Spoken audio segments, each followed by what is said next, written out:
Welcome back. We're still trying to figure out whether the combined total of a lot of innovative and small ideas will have a big impact on a really crisis-ridden economy. A key area, of course, is agriculture. It's really in doldrums. Do you think there's enough in this for agriculture? The 16 points, they're all small points. Do they add up to a big bang idea or not? I don't think so. They'll land up to a big bang idea. And the idea of the budget was, I was not expecting any big bang ideas, but the allocation for agriculture has not changed. If you look at the inflation, maybe, I don't have the exact figures, maybe it's in real terms, it may even be down from last year. The allocation or it will be same as last year. The allocation for food subsidy is down by tens of thousands of crores. The allocation for fertilizer subsidy is down by 9,000 crores. The allocation for Manrega is more or less down from last year. So the allocations are going down. I think so that's how they're keeping the physical deficit. I haven't seen those figures. Those are very, very worrying figures because you want it to go up in a year like this when the demand from the rural sector is really hurting I think so there is, those are issues that you find those figures are missing. We had hoped for more allocations, they are not there. Even for PM Kusum is a scheme for solarization, but even the funds for solarization, if you see according to the last budget, are also down. So even though there is a lot of focus that we'll get 15 lakh farmers to put solar panels on their land and they can give the electricity to the grid, it sounds very good, but the allocations are down. So, my God. So these are issues we find with the budget. And I also think that the finance minister has not been informed properly by her bureaucrats and by the Ministry of Agriculture officials, because she very clearly says that we are self-sufficient in pulses and oilseeds, which we are not. I don't know from where do they get that statement. So it's not obviously her statement. Somebody has given her the figures based on which she's written her speech. When you look at figures of Pradhan Mantri Fasal Bima Yojana, she quotes a figure of 6 crore farmers who have been insured. But for Kharif season, it's 3.9 crore farmers. So basically, I think what the ministry has done, or there's a communication gap, is that they've added the same farmer for Rabi crop and Kharif crop and multiplied it and increased the number of farmers. The same farmer. I don't think so. It could be. I don't think so. It's fudging of budget figures like GDP, but I think so. It's a misreading of the document that they have got, and this is a communication problem. That is very important points actually, and quite worrying. But there are one or two good points, like I would want to say. So there is a focus on doubling milk processing. So there's an intention. There's an intention and specific talk of increasing work on fisheries for increasing processing. So I think so. Those are very key issues they have looked at. But all the industry associations are talking about. Businesses are very happy about. Just explain to us. What do you mean by doubling milk processing? I mean, just for me and for I think so. You know what it means. So only, I think so, 10 to 15% of the milk produced in India is actually processed. So they will. It's a good point of doubling milk processing. I think it's a good value point. addition to milk. Value addition to milk. So when you go to Europe and you go to other, etc. When you go to Europe and you go to many other countries, you are not allowed to sell loose milk. So I think it's a good idea, and that's how dairy will become. You will get more value for money for farmers. And it's also nice that the government has they allocated to that? So I don't know what they've allocated. We've not seen the figures, but at least they have intended to say that they will do it. And another good thing is that the income tax for cooperatives has reduced from 30% to 22% as it has reduced for corporates. That's excellent. Yes, so there is some coming to tax shoots. I think what the gentleman mentioned about reducing the corporate tax rates for cooperatives, but something this has not been done for partnership firms or limited liability partnerships. So the MSME sector, large number. Yeah, they are the large number. MSME sector, which they will continue to be taxed at the highest slab rate of 30% because they operate in a partnership structure. But LLP structure is a corporatized form. That is a shocker, right? I mean, not to. So they have not brought in the parity to that. Yeah. So that parity is not there between the. That could still be done. Actually, should still be done. But they get a deduction for the salary. In fact, they get a deduction for partner's salary That is taxed at the normal slab. Yeah, that's taxed So it's at the not that normal you're slab. taxed at a flat rate of 30%. You No, but pay the yourself firm- salary the for firm- employment. Firm gets taxed. No, but that's only what's left over after you've taken out your salary. So it's not that you will pay tax at 30%. And in your firm, there's nothing left over because you take so much in salaries. No, that's a different thing altogether. But what you're talking about MMSE, even here in partnerships, you pay out. The point is in No, most but of our why cases, can't, for the firm, why couldn't they make it the same as everybody else? actually the firms are, if you look at the structure today, partnership firms pay less tax if you take into account the partner's income than individuals. In fact, that is the point I'd made to the finance minister last year. There's an arbitrage there. An individual who gets an income over 5 crores, his tax rate goes up to 43%. In a partnership, the partnership share is exempt in the hands of the partner. So a partner can have a 40 crore income and still pay a 30% tax, whereas an individual who's got a 5 crore income pays a 43% tax. But if you really see the arbitrage as far as the manufacturing companies is concerned, because now the new manufacturing companies get taxed at the rate of 15%, but now earlier dividend regime, now under the old regime, the arbitrage was basically 3% or so, but now under the new regime, the dividends will get taxed in the hands of the shareholders. So therefore, probably the corporate structure becomes much more Today beneficial it's become from more that favorable. perspective. But individuals are paying more tax than rich partnerships. I mean, that's the reality. Yeah, but private limited companies also will pay the higher tax, 30%. No, they have an option of either being taxed at 30% or the new regime, which is 22%. 30 with deductions and 20 without any deductions. Yeah, but in fact, in the context of the dividend distribution tax also, while it benefits the companies in the form of reduced cash tax flow, but it impacts the HNIs significantly, because the HNIs above a 2 crores or a 5 crore limit, they get taxed at the rate of 39% or 43% virtually. So that puts a very heavy burden on the HNI from that perspective. Which But they even only when you pay, but look they're at paying the 10% even when anyway. you look at the cooperatives, when I say cooperative tax reduced from 30% to 22%, but cooperatives are farmer cooperatives, farmers are not taxed, so it's still a very high tax. When you look, there's a lot of ambiguity, and we talked about this to the finance minister, and I don't know if officials, like you said, maybe they just don't understand. We said dairying is taxed in agriculture. So dairying is an activity, it's an agriculture activity, and as per the Constitution of India, you cannot tax agriculture because it's a state subject, not because you are doing something good for us.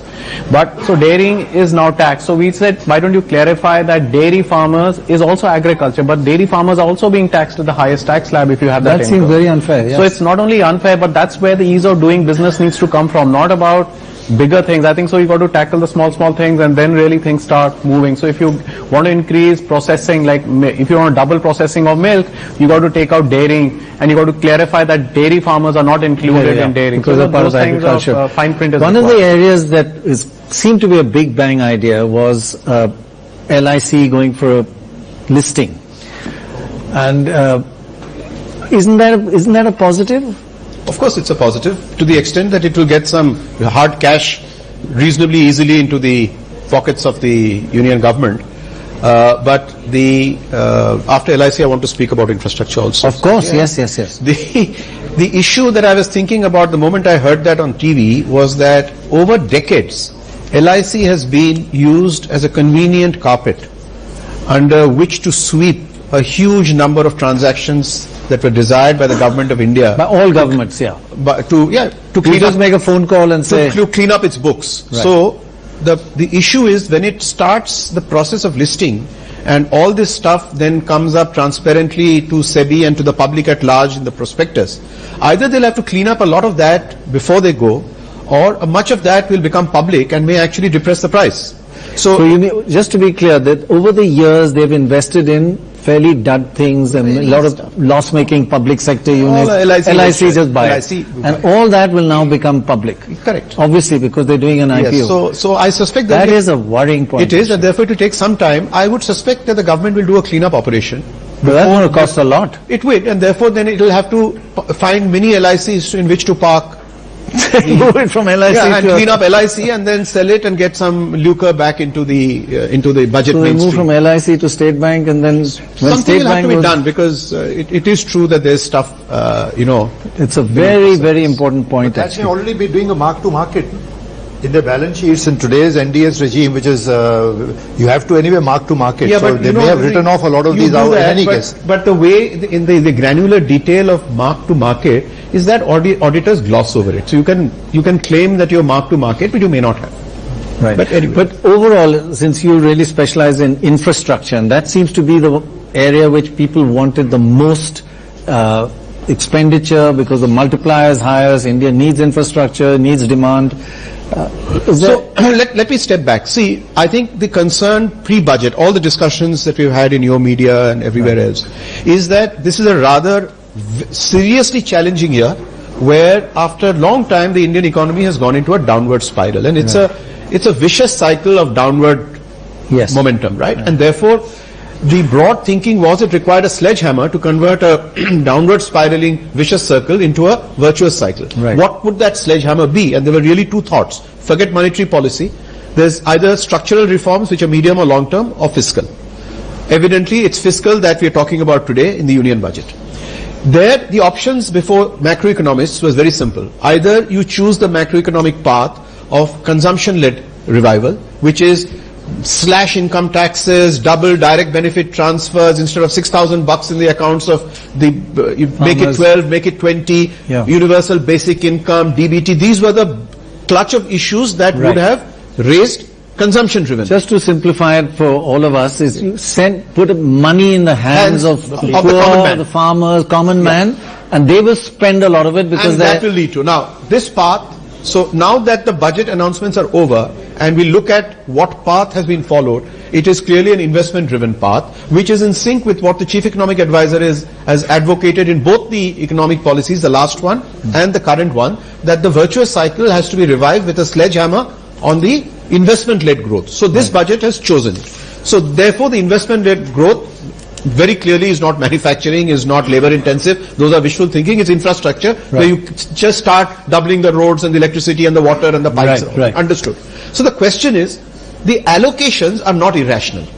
I mean, for example, the huge, the target of 102 lakh crores that the Prime Minister announced, I did a deep dive on that. To understand first, many of us have just accepted that without the test of prudence, saying, is a 102 lakh crore target practical and desirable? The answer is yes. In fact, it is an underestimate, because at the height of the last year of the 12th plan, which finished in 2014, had postulated that India does about 8% of its GDP in GCFI, gross capital formation in infrastructure. Even if I water that 8% down, which was a wish list, and take 6.5 and you project nominal GDP, you will find that you will get, in the next 5 years, you will get an infrastructure demand side as a percentage of the economy at about 130 to 140 lakh crores. So therefore 102 lakh crores is a very practical target, potentially an underestimate, so that we can set that aside. There is no quarrel on that. Then you divide 102 by 5 years, which is the term we are supposed to do it, right?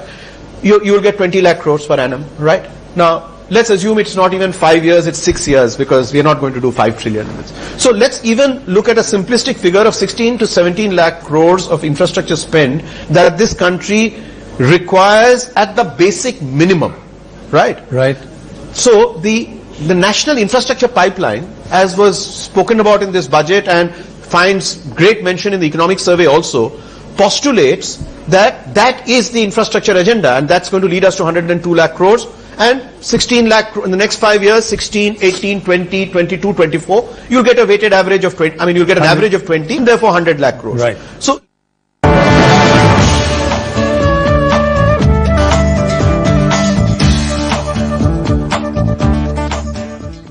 Sir, घर तो बढ़िया है, पर 1 महीने का brokerage लूंगा। 1 महीना क्यों? पूरे 11 महीने का ले ले। आप मजाक कर रहे हो ना? शुरुआत किसने की? घर मेरा, फर्नीचर मेरा, और 1 महीने का ब्रोकरेज आपका। ब्रोकरेज क्यों देना? NoBroker.com है ना? NoBroker.com. Wouldn't it be great if all your business apps work together as one? Introducing an all-in-one app suite to run your entire business at one place, at one price. Zoho One, the operating system for business.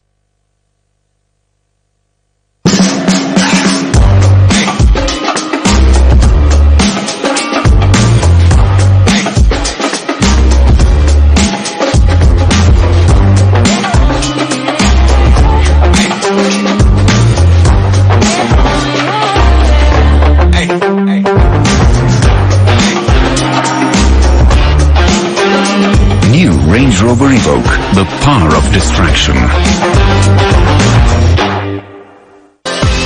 Institute of Management Studies, Ghaziabad, a top business management school with a 30-year-old legacy.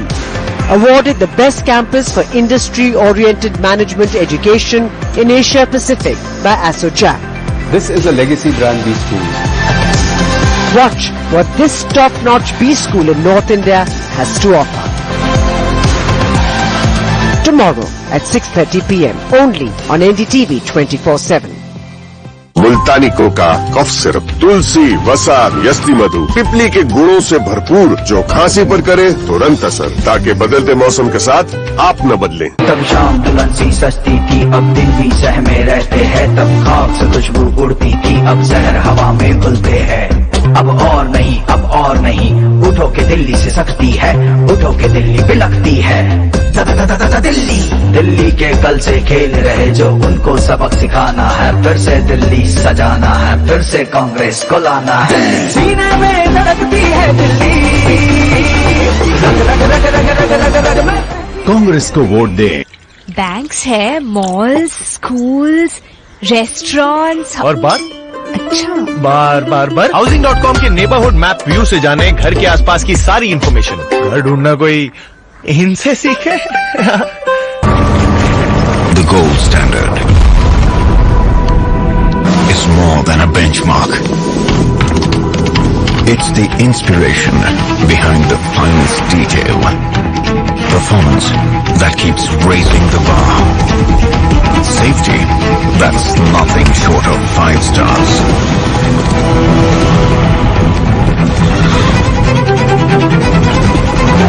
And the brightest color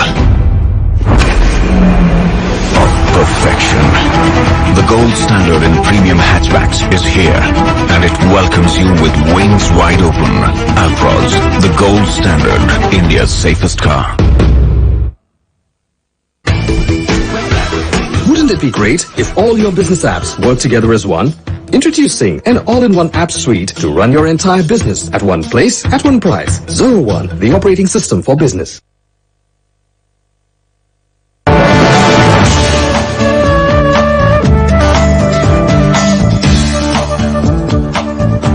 Let's assume this year we Very have to clear. do, very clear. So this year we have to do 16 lakh crores. Now where is the question? My question about this budget is, you have chosen the path of investment-led sledgehammer to create the virtuous cycle. Right. You have got, presuming that you've got a plan where projects are ready to suck 16 lakh crores. I'll question that later. The question is, where is the 16 lakh crores? I need a plan. The union budget is supposed to be a plan, right? So I'm not asking for 102. I'm asking for a plan for 16 lakh crores of financing.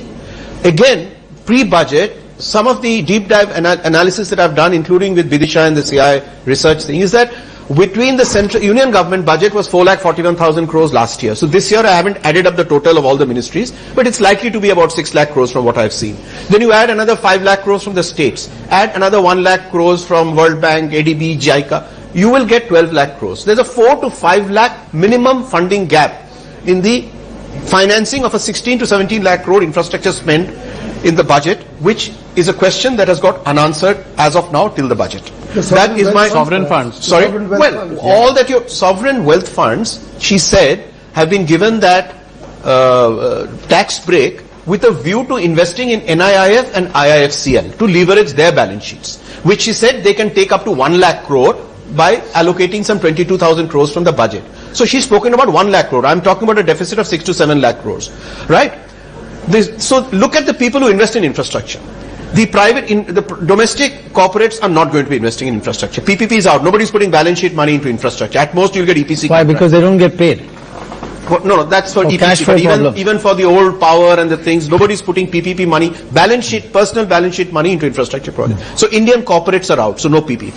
Then you've got the foreigners, the great Canadian, CDPQ, CPPIP, all of those characters. They only buy operating brownfield assets.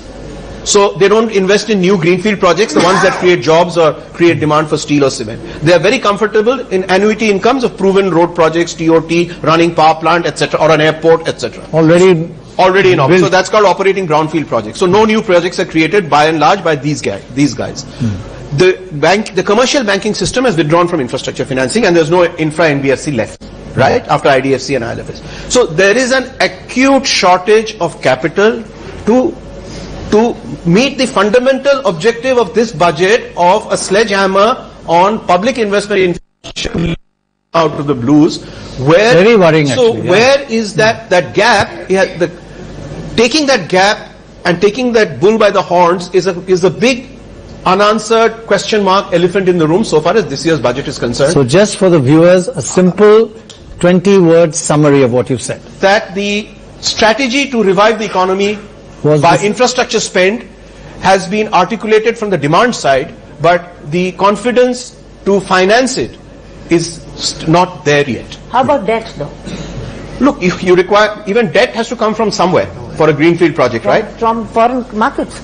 Foreign market doesn't give debt for what I said for greenfield projects. They give it for brownfield existing already projects. existing projects. Existing projects because of their own norms of being pension funds and etc. They need 30-year annuity income yields. That's a major point. So this is the big, if you ask me, the single biggest issue in this budget, if you forget all the other granularities, is this unanswered question. Who will answer this question on 31st March next year? Very good point. Sorry, last point. Yeah. On the demand side, remember that an infrastructure project requires about 4 years from conceptualization to declaring open. I'm doing roads and power all the time. Right. 4 years is a reasonable target. Right. To put 20 lakh crores of money on the ground, you therefore require 80 lakh crore projects. You require a pipeline 4 times the size to keep the arithmetic simple. You think we have 80 lakh crores of cooked projects in the ground today? Which is the bureaucratic system that is charged with creating 80 lakh crores worth of a pipeline that will see 20 lakh crores investment every year? So the very fundamental point these are the issues to discuss. To look at a sledgehammer from the investment side rather than the quick and dirty, give your money to the poor and let them buy and increase demand is an easier method. But we didn't follow it. This budget hasn't followed that route. So by default, we are following the investment rate. But these are the two unanswered questions. Very good point. Very good point. So does that worry about employment, for example? This going from the macro to the micro, it was good to see the budget and the finance minister start off with a big emphasis on youth and aspirational India. Right. But aspirational India essentially means jobs, and jobs really at the rural level and at the district level. So startups is something that... startups, yes, exactly. And startups is something that has been given a lot of emphasis, not just now, but for the last several years. But startups is not an undifferentiated mass of enterprises. It really has got a huge variation. Quite often the discussion and the topics or all the schemes get hijacked literally by techpreneurs and by the high growth and unicorns and this and that, and it all sounds very good. But if you talk about the majority of the jobs, they are being created by micro entrepreneurs, by grampreneurs in the small towns and rural areas which we deal with. And very often you'll find that the kinds of schemes that we have is not necessarily percolated down. For example, you talk about the subordinate debt. That was one of the things that was discussed here. It may be a simple thing, but it makes a difference to micro entrepreneurs that we support, because instead of margin money, they could go with subordinate debt and so on. But how many branch managers in the rural branches actually will extend this? This is what we find. There's a credit guarantee scheme that was brought way back in 2007, and yet when we go down and actually see it, most banks do not even tell the young startup that this is available to them, because it just... In any case, you don't want the government involved in startups, right? No, but first thing is to really, it's urgent that we substitute the word jobs with the word work. Because a lot of people have the work. They have part-time work, Uber work, Airbnb work, Oyo work. That is work. It's not jobs, but it's work. It's getting people the livelihood. I think the bigger question right now, I feel, and remember on the startup side, 99 of the 100 startups that Indian government funds are going to die. I mean, they die in Silicon Valley. They are of course going to die here. This is not about who funds it. It's not about whether, in this case, it's the banks which are being asked to do it. I understand, but to see... I think it's the ecosystem, because if you're talking about the ecosystem and what is needed, most of the people in the rural areas, they're not able to translate the so-called schemes. It's not about whether the government should be involved or not. It is what are you doing to take even government, I mean, the bank's job is to lend. Are they lending to micro entrepreneurs, and you'll be able to... Overall, your view on this budget, and that whether it's going to change the mood of this our economy, and certainly hasn't changed the stock market, but that may happen in a week's time. When I see any statement from any government agency, the first thing I look at is do no harm. Do no harm. And, on that, I think that's a this very is good fine. point. But if you look at where the economy is and if you look at the momentum of the economy, I think this was an opportunity for the government to announce a lot of structural reform. And as far as giving a boost in terms of whether it's on the investment side or the consumption side, we are already an overspending government, and we have been for, many decades now. The government in India does too much, has done too much for the resources available. And because it does too much, it has manifestations across the board. And, it delays its payments because it doesn't have adequate income. It plays the game of between cash accounting and accrual accounting. So every time you don't make payments that are due, you actually push that out in the following year, and you worsen the problem every subsequent year. This is not something which has started now. This has been going on for at least the last 20-25 years. It's not something which is recent, right? Yeah. But till such time that we address the fact as to what is the government, what does it have resources to do, what can it do, till we address that very basic thing, instead of, trying to be populist all the time and saying, I will be the Annadata and I will give jobs. How can a government give jobs? Government can only create an enabling environment to that other entrepreneurs create jobs, right? But I think a lot of the discourse happens that why is the government not creating jobs? And I think that's the wrong kind of discussion to have. And it leads the government to do all kinds of silly things, because it's not the government's job to create jobs. It's the government's job to create an enabling environment. And the enabling environment will be created if there is administrative reform. And what I mean by administrative reform is that if you have, all our cities, why is it that infrastructure projects go bad, or why is it that building projects, why are there so many NPAs in both of these sectors? It is because there is sequential permissioning required for everything, and the person giving the permission has no accountability. There is no accountability that if a file is sitting in someone's table for 9 months, and there is a project which has invested 80% of its capital and the last 20 has to go in, there is no accountability on that person. I think the key point